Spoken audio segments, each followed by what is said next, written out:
Le sous-comité régional Technologie de l'information vous présente Ouverture et exploration de SharePoint.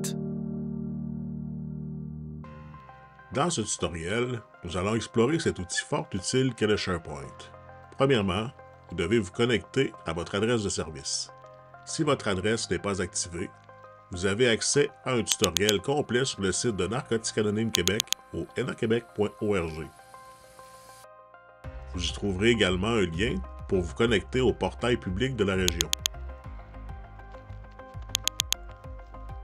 Une autre façon de vous connecter, c'est d'entrer outlook.office365.com dans votre barre de recherche. Peu importe le chemin emprunté, vous allez atterrir sur cette page. Vous inscrivez votre adresse de service et mot de passe. Vous atterrissez donc sur votre page de courriel Outlook. En haut à gauche, vous verrez 9 petits points. En cliquant dessus, vous allez dévoiler ce menu composé de plusieurs outils de la suite Office 365.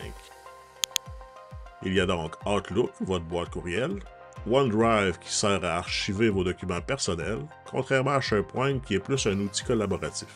Dans la suite Office, vous avez également accès à Word, un outil de traitement de texte, Excel pour les tableaux automatisés, souvent utilisés par les trésoriers, PowerPoint qui sert à des présentations, OneNote à prendre des notes, Teams, un outil de visioconférence, et finalement ce mystérieux et fabuleux SharePoint. Pour accéder au SharePoint de la région, vous cliquez sur cette icône. Si cette icône n'est pas visible, voici deux façons d'y accéder et de le faire apparaître pour la prochaine fois. Premièrement, vous pouvez cliquer sur « Plus d'applications » et chercher l'icône du portail public.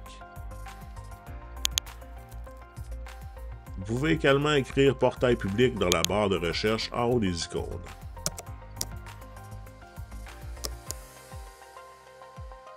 Si vous cliquez sur le document CSRQ, vous allez trouver un fichier nommé « Public CSRQNA ».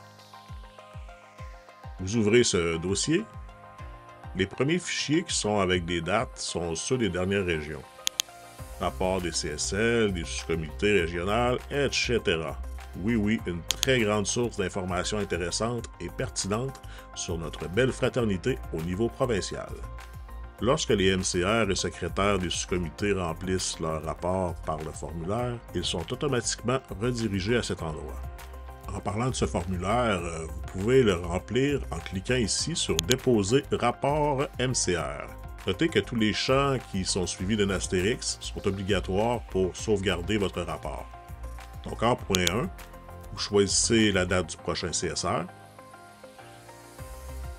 Le point 2, vous sélectionnez si vous êtes un sous-comité, un CSL ou un groupe de travail.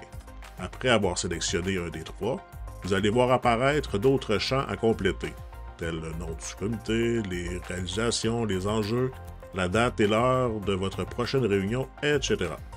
Une fois que tout est rempli, vous cliquez sur « Envoyer ». Juste en bas, vous avez des boutons pour effectuer des réservations. Pour le moment et jusqu'à nouvel ordre, ces liens ne sont pas fonctionnels. Pour effectuer ces réservations, vous êtes invité à communiquer avec l'administrateur environnement infonuagique au scrti.admin@naquebec.org. En haut de la page d'accueil, vous avez un lien pour vous diriger vers la section de votre CSL ou, comme ici, le sous-comité du CSR. Donc, en cliquant sur CSR, puisque je sers dans le sous-comité SCRTI, j'ai accès à ces documents. Par la suite, c'est comme sur votre disque dur d'ordinateur, à l'exception que ce disque est partagé par tous les membres du CSL ou sous-comité. Il est donc important de respecter la méthode de classification ainsi que la nomenclature. Pour faire simple, de classer les fichiers et dossiers comme il est convenu et éviter de prendre des initiatives de classement sans en parler à l'ensemble des collaborateurs. Pour ce qui est de la nomenclature, c'est comme au niveau du CSR, qui sont classés par date. En ouvrant les fichiers du CSR, nous retrouvons les mêmes dossiers au même endroit, comme ici, les lectures précédées de 1, probablement pour qu'il apparaisse en premier lors de la classification alphanumérique, le CA, le CE, le consensus, etc. Faisons un exemple de ce à quoi vous allez avoir affaire. Prenons comme exemple la page SCRTI. Vous avez plusieurs fichiers bien nommés, du moins de préférence. Cliquons, tiens, comme ça au hasard, le dossier tutoriel. C'est ici que se trouve tout ce qui a été réalisé au cours des années au niveau des responsables des tutoriels. Il est possible de changer la couleur des fichiers, ce qui personnellement m'aide beaucoup à repérer rapidement les fichiers que j'utilise le plus souvent, comme par exemple ici rapport qui est en bleu. Le bouton Nouveau nous permet de créer un nouveau dossier, mais aussi un fichier Word, Excel, PowerPoint, etc. En créant un dossier, il vous donne le choix de la couleur et surtout du nom.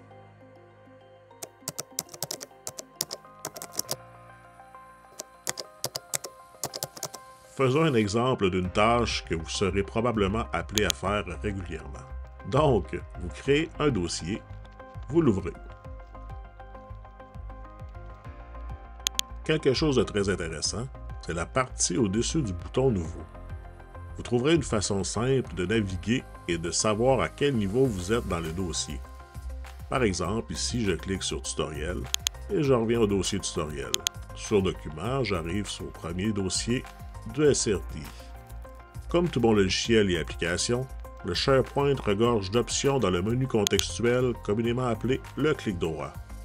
On l'appelle ainsi parce que le menu se déroule lorsqu'on clique à droite de la souris. Par exemple, ici je clique droit sur la ligne Administration Office 365 et ce menu apparaît, m'offrant ces options.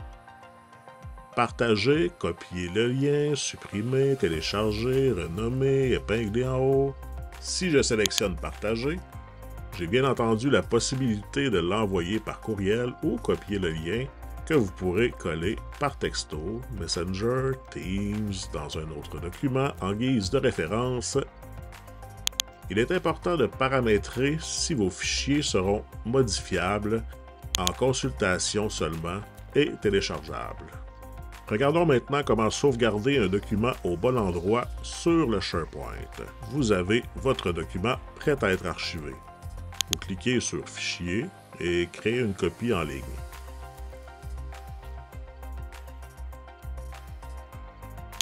Vous nommez votre document selon les standards pour qu'il soit facilement retraçable.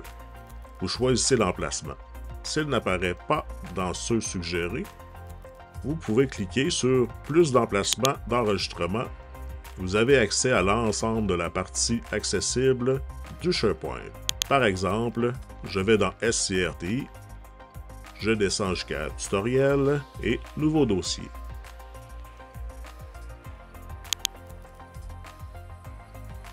Je clique sur « Enregistrer ici ». Pour de plus amples informations, vous pouvez vous référer au tutoriel qui se trouve sur le site de Narcotiques Anonymes Québec à cette adresse. Également, vous pouvez nous joindre par courriel à cette adresse.